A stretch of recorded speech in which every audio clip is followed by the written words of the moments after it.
ऋषि नारद भगवान विष्णु के परम भक्त और देव ऋषि कहलाए जाते हैं। वे ब्रह्मा जी के मानस पुत्र थे। उन्हें त्रिलोक भ्रमण करने वाले ऋषि के रूप में जाना जाता है। वे हमेशा वीणा लिए रहते थे और नारायण नारायण का जप करते हुए लोकों में विचरण करते थे।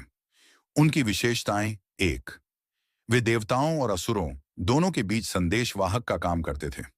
दो, उनका स्वभाव कुछ हद तक चंचल और उत्सुक माना जाता है। वे जहां भी जाते वहां घटनाएं घटित होती, जिससे धर्म और भक्ति का मार्ग प्रशस्त होता। तीन, उन्हें कलह प्रिय नारद भी कहा जाता है, क्योंकि वे प्रश्न और जिज्ञासा से स्थिति को बदल देते थे, लेकिन उनका उद्देश्य हमेशा शुभ होता था।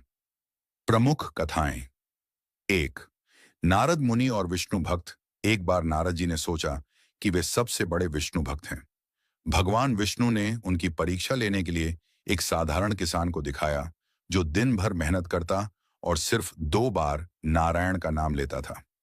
नारद जी पूरे दिन नारायण नारायण जपते थे, लेकिन विष्णु ने बताया कि किसान की व्यस्तता के बीच भी किया गया स्मरण अधिक कठिन और मूल्यवान है। इससे नारद जी ने सीखा कि सच्ची भक्ति हृदय से होती है।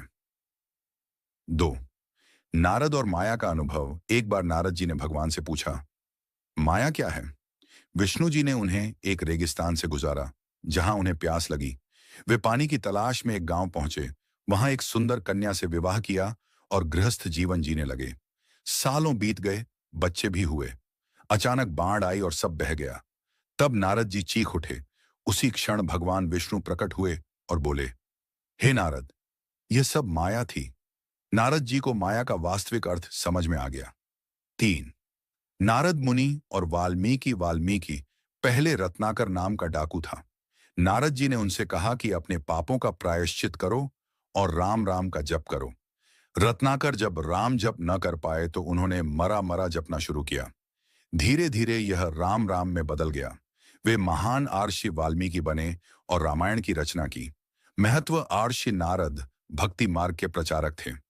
उन्होंने देवताओं, असुरों और मनुष्यों को भक्ति, धर्म और सत्य का मार्ग दिखाया। वे भक्ति सूत्र नामक ग्रंथ के रचयिता भी माने जाते हैं।